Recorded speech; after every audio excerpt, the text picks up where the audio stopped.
Друзья, всем привет! С вами Александр, вы на канале Рефлексия. Сегодня расскажу о том, какие рыбы, ну и другие существа беспозвоночные и позвоночные населяют мой аквариум. Ну, перед глазами у вас сейчас пара ацилярисов. Она здесь живет с момента запуска вот этого большого 400-литрового аквариума. До этого, когда у меня были 125 литров, у меня была еще пара премносов. Когда я переезжал в больше вот этот большой объем, значит, решил купить еще пару ацилярисов. Думал, что они как бы расселятся в разные стороны аквариума и конфликтовать между собой не будут.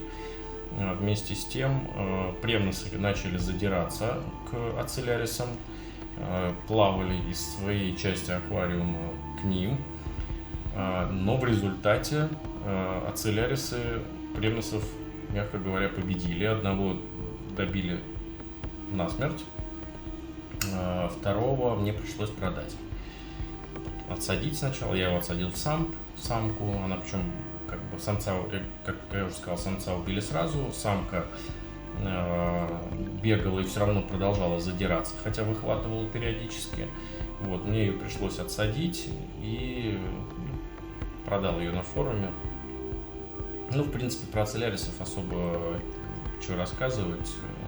Рыба, которая живет в объемах любых абсолютно, 30 литров и больше, и, собственно говоря, какого-то особого ухода не требует, поскольку уже давно разводная и приучена, мне кажется, уже ко всем возможным катаклизмам.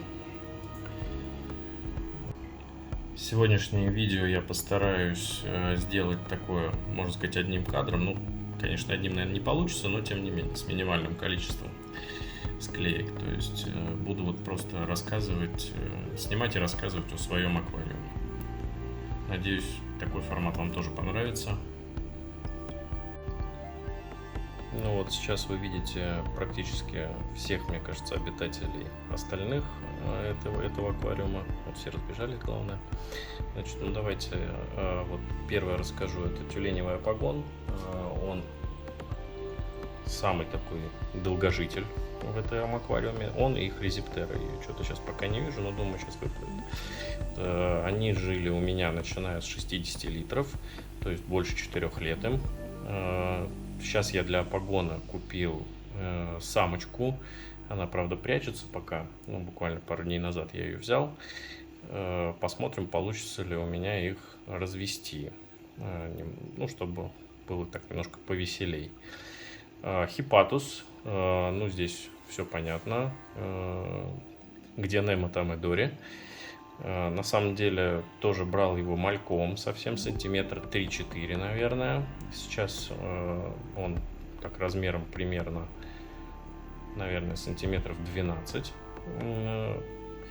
Такой товарищ задиристый. Достает все время вот Зебросомус копос.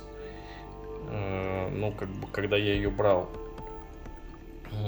Хипатус уже жил к этому моменту в объеме 2 года, но в банке. А брал я ее вместо желтой зебросомы, потому что та у меня погибла при переезде в эти 400 литров.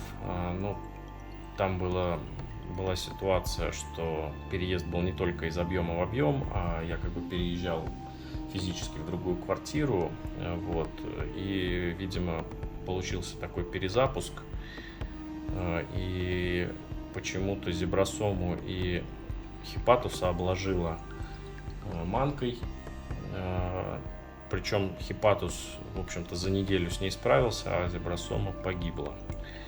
Вот еще под хипатусом там плавает центропик Эйбла. Ну, не могу сказать, что такой, ну, не сильно яркий и красивый товарищ. А, кстати, вот и хризиптера, которая живет тоже вместе с апагоном уже 4-й год. Такая хозяйка аквариума. Вот, ну, продолжая, значит, про центропига. Честно говоря, поначалу боялся, что будет он щипать кораллы, но, слава богу, минула чаша сия. Вот, ничего он не трогает, спокойно абсолютно живет, мирно. Вот на заднем плане Валансиен бычок. Это меня вот кто-то в комментариях спрашивал, как у меня остается такой чистый песок. Вот это все благодаря ему. Все время постоянно его процеживает, поэтому достаточно такая рыбина полезная. Ну и наблюдать за ним прикольно. Единственное, что рыба очень прыгучая, а у меня крышки над аквариумом нет. Ну, так, аквариум достаточно большой, конечно, можно было бы сделать, но, честно говоря, у меня почему-то нет такого желания. Ну, у меня выпрыгнул за все время Валансиен, вот, предыдущий, который был вот перед ним.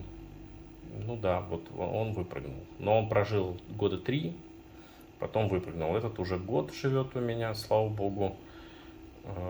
Пока суицидальных мыслей у него вроде бы не было. Покажу, что вот у меня действительно крышки нет. Вот.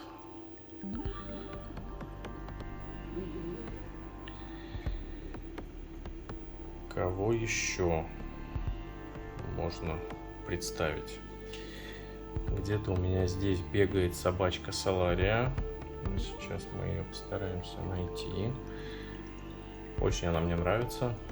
Очень классно за ней наблюдать. Там она живет все время под кораллом, в основном вот под той тарелкой Чалиса Голливуд.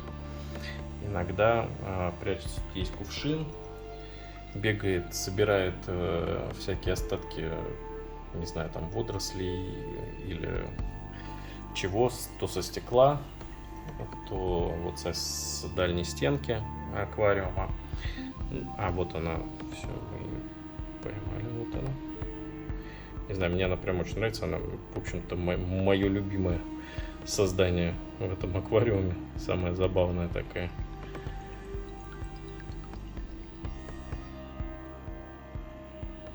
Еще у меня есть два ежика, да. Вот один вот такого голубого цвета. Он почему-то, кстати, на себе почти никогда ничего не таскает. Не знаю. И второй обычный арбузик. Причем арбузик тоже у меня уже живет довольно долго, ну больше 2 лет 100%, да какой 2, наверное, даже больше 3 лет он у меня уже живет.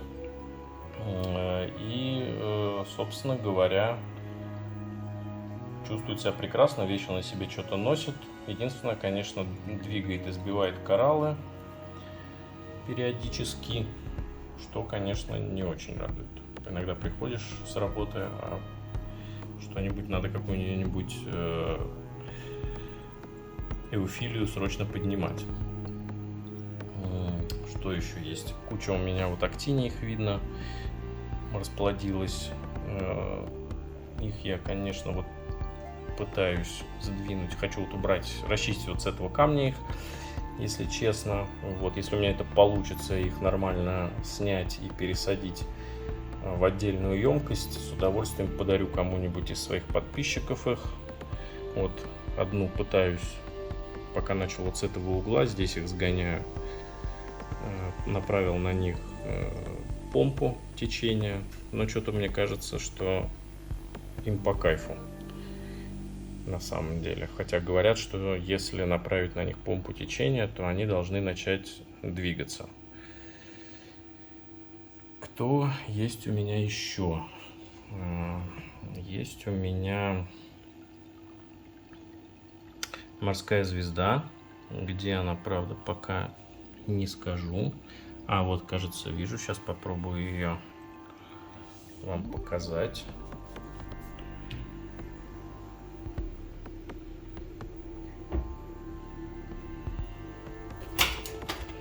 Сейчас, одну секунду. Сейчас возьму просто.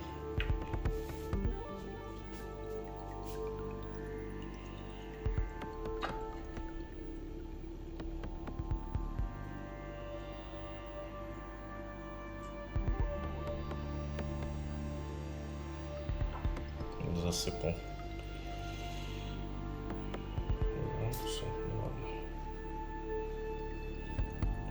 Вот такая вот у меня морская звезда пятиконечная, песчаная. Ну, такое создание ползает. В принципе, она тоже ворошит песок, поэтому, может быть, он еще отчасти белый благодаря ей. Где-то еще у меня прячется креветка доктор, ну, лисмата. Вот пещерка, кстати, хипатуса.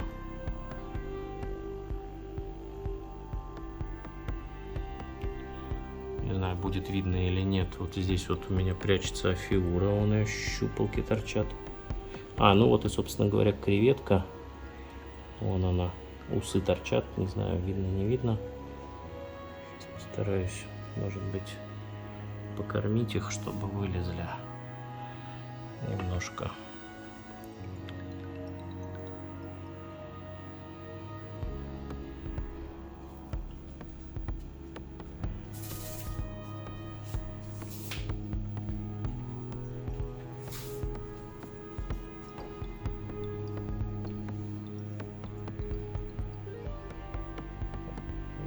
Все выскочили.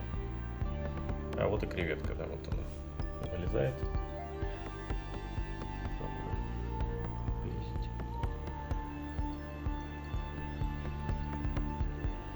Тоже живет у меня уже несколько лет.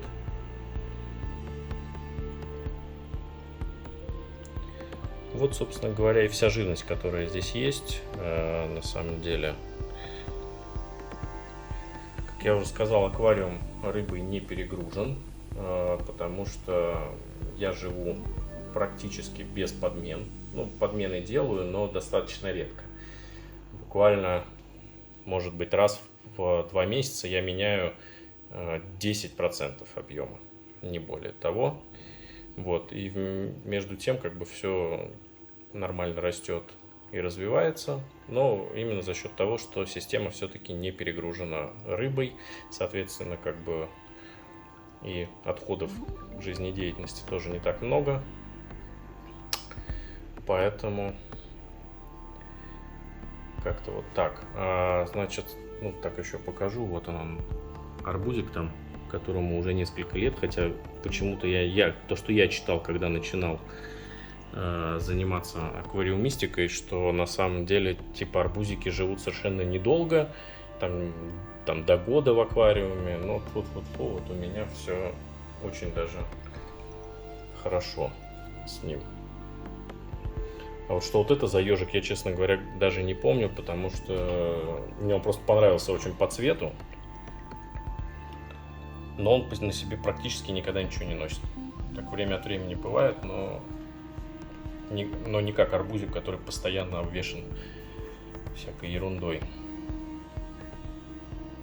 Ну, на этом, пожалуй, буду прощаться, потому что больше-то, собственно, мне рассказать про рыбу здесь нечего. В следующем видео постараюсь рассказать о том, какое у меня оборудование, и показать. Всем хороших морских аквариумов, здоровых, удачи и с наступающим Новым годом! Спасибо всем, кто посмотрел это видео. Подписывайтесь, ставьте лайки, дизлайки, комментируйте. Всему очень рад. Стараюсь всем отвечать. С наступающим Новым годом! Счастья, здоровья, успехов и прекрасных аквариумов вам в будущем году.